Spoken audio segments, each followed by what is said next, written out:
Sa pagpasok ng taong ito, marami pa rin ang mga sasakyan ng Toyota ang inaasahang dumating sa Pilipinas, gaya ng mga SUV, minivan at pick-up trucks na talaga namang mas maganda kumpara sa mga modelo ngayon na nasa Pilipinas. Kaya naman sa video nito ay tatalakayin natin ang 5 sa pinakamagagandang sasakyan ng Toyota na inaasahang dumating sa bansa. Yan ang iisa-isay natin kasama ng mga presyo nito. Pero bago yun, syempre, kung bago ka pa lamang po dito sa aking channel, baka naman kaibigan po mag-click sa subscribe button pati na ang notification bell para naman update lagi sa mga video na gagawin ko pa. Alright, simulan na natin to!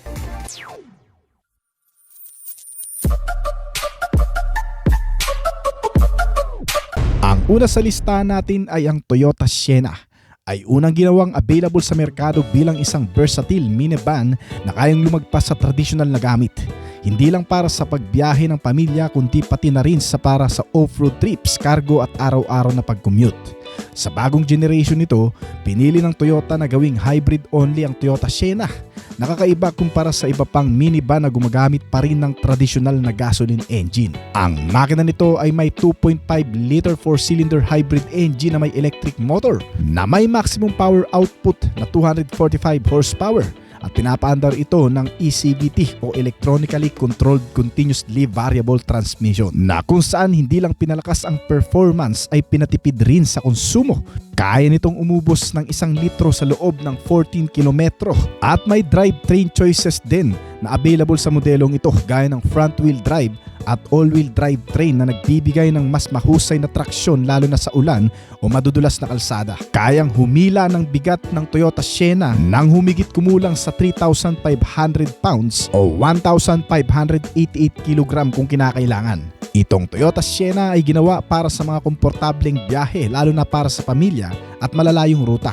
May seating capacity ito na maaaring upuan ng 7 hanggang sa 8 pasahero depende sa trim at seating configuration. Nilagyan rin ng entertainment at makabagong tech features sa interior gaya ng 8 inches hanggang sa 12.3 touchscreen multimedia system na may wireless Apple CarPlay at Android Auto. Mayroon din itong available rear seat entertainment system para sa mga bata. Maraming USB port socket at wireless smartphone charger upang laging connected at charge ang iyong mga gadget. Available rin dito ang heads-up display at JBL premium audio system sa mas mataas na trim. Meron din itong climate control na may multi-zone automatic climate control system para sa pantay-pantay na airflow sa buong cabin nito. Pagdating naman sa ilan pang mga convenient features, meron din itong power sliding side doors at power tailgate na mga automatic na nagbubukas. Advance ang rear seat na may reminder pang kasama na gumagamit ng radar para malaman kung may naiwan sa likod for safety features na rin. Habang ang top of the line variant naman ito ay may kasama ng mini refrigerator o fridge box at built-in vacuum cleaner. Bagay lalo na sa pamilya at long road trips. Maraming storage compartments at hanggang sa 18 cup holders sa cabin para sa convenient nito. Pagdating naman sa mga safety at driver assist features, ang Sienna ay may Toyota Safety Sense suite kasama ang pre-collision system with pedestrian detection. Nilagyan rin ito ng adaptive cruise control, lane departure alert with steering assist at may blind spot monitoring system din ito na may rear cross traffic alert. Meron din itong 360-degree camera view monitor na nagbibigay ng advanced at mas malawak na pangkaligtasan sa modelong ito. Ang Sienna ay kadalasang nakakakuha ng mas mataas na rating sa mga safety test at malawak ang listahan ng driver assist technologies nito. May mga radar-based alerts at integrated safety system na idinisenyo para maiwasan ang aksidente at protektahan ng mga pasahero. Bali nagkakahalaga ang modelong ito mula sa pinakamababang variant na may estimated price na 2.6 million hanggang sa pinaka-top end variant na may 3.5 million pesos. Yan ay mas tumataas pa depende sa import taxes. Number 2, ang Toyota 4Runner ay isang iconic na mid-size SUV mula Toyota na kilala sa buong mundo. Dahil sa tibay, kakayahang mag-off-road at pagiging maasahan nito sa malupit na daan. Hindi ito opisyal na ibinibenta ng Toyota Philippines pero madalas itong pinai-import ng mga enthusiast at collectors. Dahil sa reputasyon nitong, ang SUV ay para sa tunay na adventurer. Ang bagong 2025 na modelo ay bahagi ng ika-6 na generation nito. Isang malaking redesign matapos ang maraming taon ng evolution. Ang 4Runner ay nananatiling may rugged exterior design. May malakas at matibay na itsura, malapad ang stance, aggressive ang aura at handang harapin ang anumang terrain. May mataas na ground clearance para sa malalalim na gubat, burol o mga bato.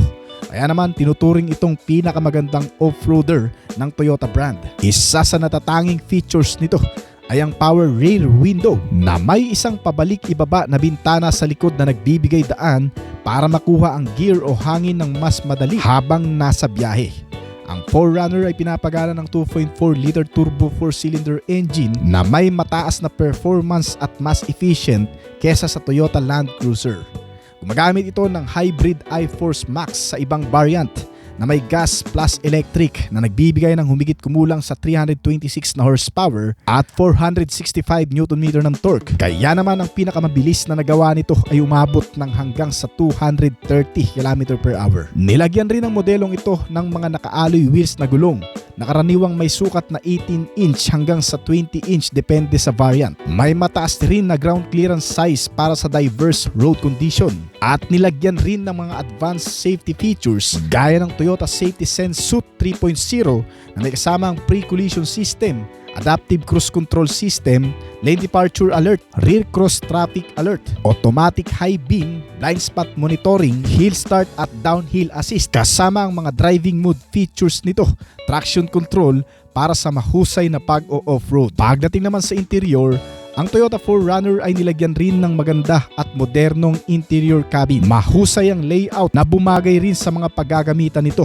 Napakaragid tingnan at napaka-accessible. May hanggang sa 8 inches to 14-inch display na infotainment system kasama ang mga storage space, glove box compartment at mga naka-leather ang cover ng seat. Gumagamit rin ito ng 8-speed automatic transmission para sa mas makinis at efficient na acceleration. May mga pagpipilian sa drivetrain gaya ng rear-wheel drive at part-time and full-time 4-wheel drive train para sa tunay na off-road capability. Ang fuel consumption rate nito ay may estimated na hanggang sa 16 km per liter depende sa motor at drivetrain.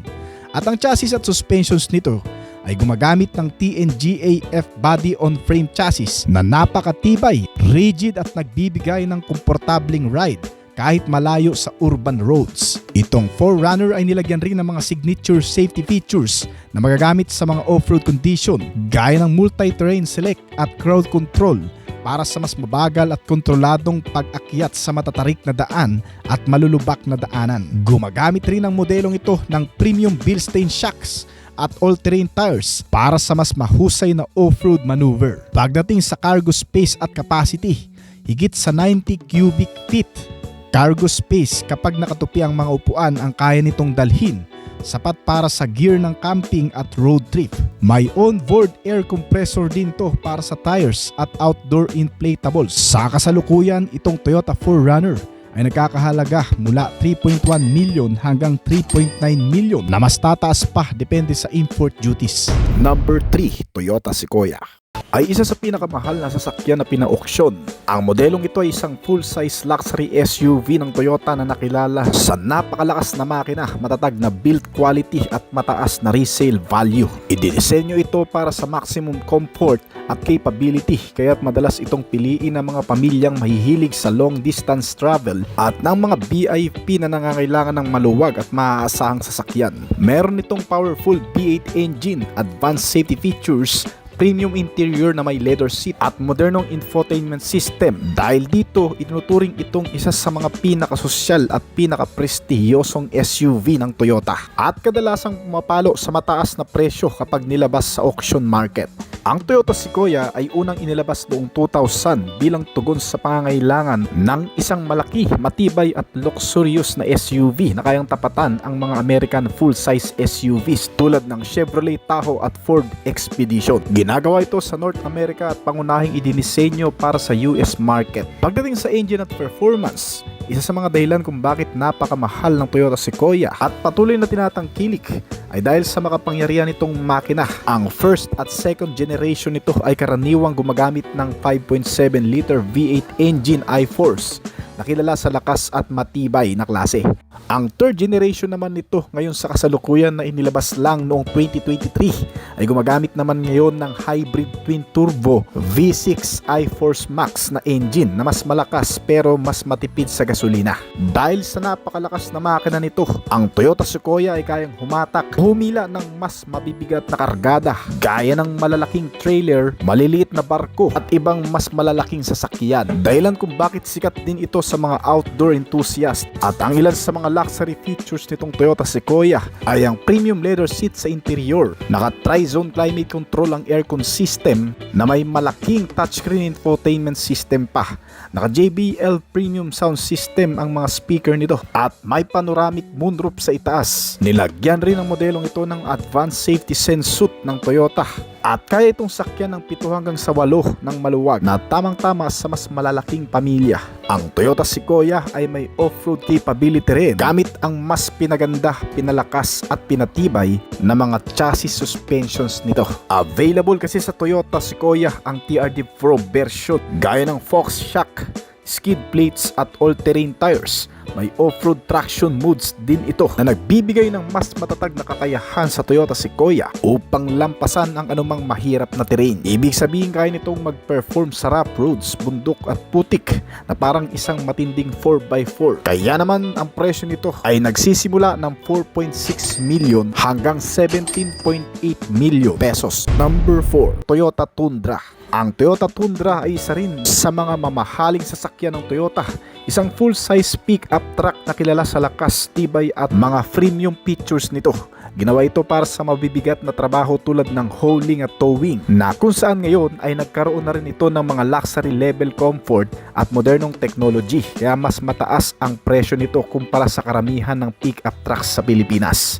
Ang Tundra ay gumagamit ng twin turbo V6 engine o kaya'y hybrid powertrain na may iForce Max na nagbibigay ng mas mataas na horsepower at torque. Kaya naman dahil sa lakas at powerful ng makina nito, ay kaya nitong humila ng hanggang sa 5,400 kg na bigat depende sa configuration nito. Bagay na hinahanap ng mga business owner, outdoor enthusiast at kahit ng mga car collector. Ang interior nitong Tundra ay napaka-accessible na napaka-comfort din dahil sa mga leather seat cover nito na may large touchscreen infotainment system, mga premium audio sound system at may panoramic sunroof na rin ito. At iba pang mga comfort features na hindi mo madalas makikita sa mga typical na pick-up truck. Ang pinakamataas na variant nito na tinatawag na Platinum ay may magagandang features din na mga suspensions at matitibay na chassis frame.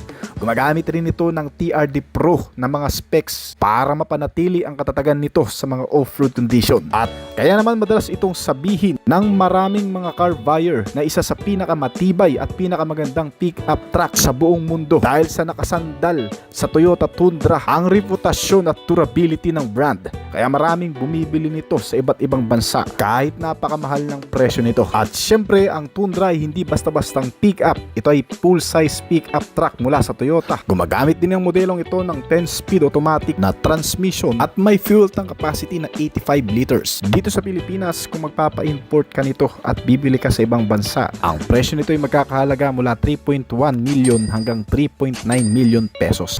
Number 5. Sikat na nga sa Pilipinas ngayon ang mga electric vehicle na karamihan ay nagmula sa mga Chinese brand.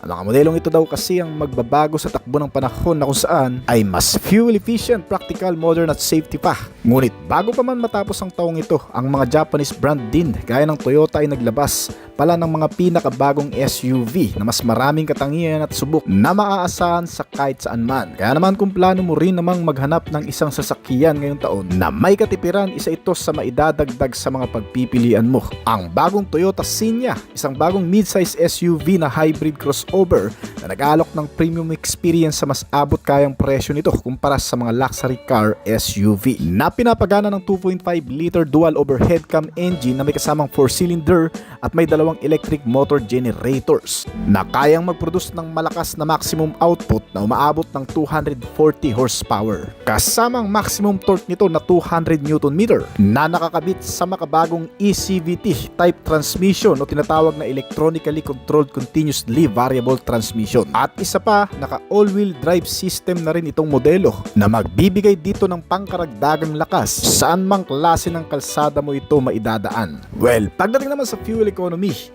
ang modelong ito ay may fuel tank capacity na 58 liters. Tiyak na malayo-layo ang mararating ito sapagkat may katupiran ito kumonsumo ng fuel na umaabot ng 16 to 18 km per liter. Pagdating sa exterior design nito, ang bagong Signa 2025 model ay may sleek at conservative design sa front end nito na may geometric lower grille na nagpapakita ng dynamic at sporty character nitong sasakyan. Medyo may kalaparan din itong sasakyan pero may kababaan ito sa karamihan na nagpapaganda naman ng stance at aerodynamic nito at nagbibigay rin ng magandang stability sa mas mabibilis na pagpapatakbo dito. Ang Signa ay halatang moderno sa panlabas na disenyo pa lang kasi naiiba ito sa lahat ng mga modelo ng brand kung titingnan. Ang modelong ito ay nilagyan rin ng 21-inch alloy wheels na mas malaki para sa klase nito na ang benepisyo sa sasakyan ay binibigyan ng mga pasahero ng magandang ride quality at mas makakapag-navigate ng mahusay kahit sa mga off-road condition.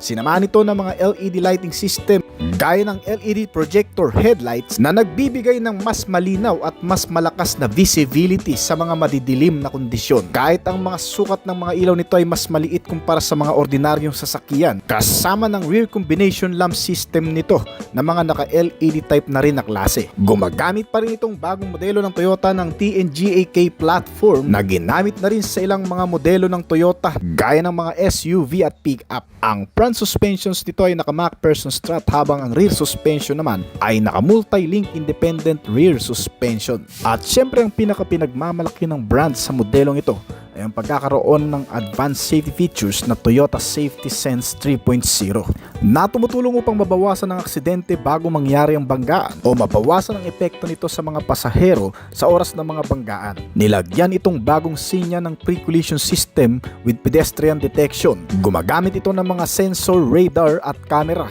upang makita ang mga sasakyan o tao sa harapan nito. Nagbibigay din ito ng warning kung may mababangga sa harap at automatic itong nag-a-apply ng preno na may kasama pang lane departure alert with steering assist na kung saan sa oras na lumabas ang sasakyan sa linya nang hindi sinasabayan ng turning signal, magbibigay ito ng alert o warning at nagkakaroon ng steering assist para tulungang ibalik sa tamang linya itong sasakyan. Nilagyan rin itong Toyota Signa ng lane tracing assist at full speed range dynamic radar cruise control system na nagpapanatili sa distansya sa harap na sasakyan mula sa mababang bilis hanggang sa highway speed na mahalaga rin sa stop and go traffic at sa highway. Hindi mo laging kailangan tapakan ng preno o gas sa tuwing may sasakyan sa harap. Nagbibigay kasi ito ng caution sa driver para mag-auto brake at automatic na tumakbo. Nilagyan rin ito ng road sign assist, kakayahang basahin ng mga traffic sign gamit ang camera, maging ang speed limit, stop sign at iba pa na ipinapakita naman sa driver display. Nakatutulong para hindi makaligtaan ng driver ang mga bagong sign o pagbabago sa limitasyon ng bilis lalo na sa iyong mga daanan na hindi ka pamilyar. Gumagamit rin itong bagong SUV ng Toyota ng automatic high beams at ng proactive driving assist, isang mas advanced na assist features na nagmamonitor ng driver behavior para siguraduhing alerto, hindi inaantok at nasa kondisyon pa ang nagmamaneho dito, na importante rin para mabawasan ang aksidente kapag distracted, pagod o hindi kagad nakapag-react ang driver nito. Nilagyan rin itong bagong sasakyan ng blind spot monitoring system na may rear cross traffic alert na malaking tulong sa pag-merge, pagpalit ng lanes at paglabas ng parking nang hindi nakaka-atras o nakakabangga sa likuran.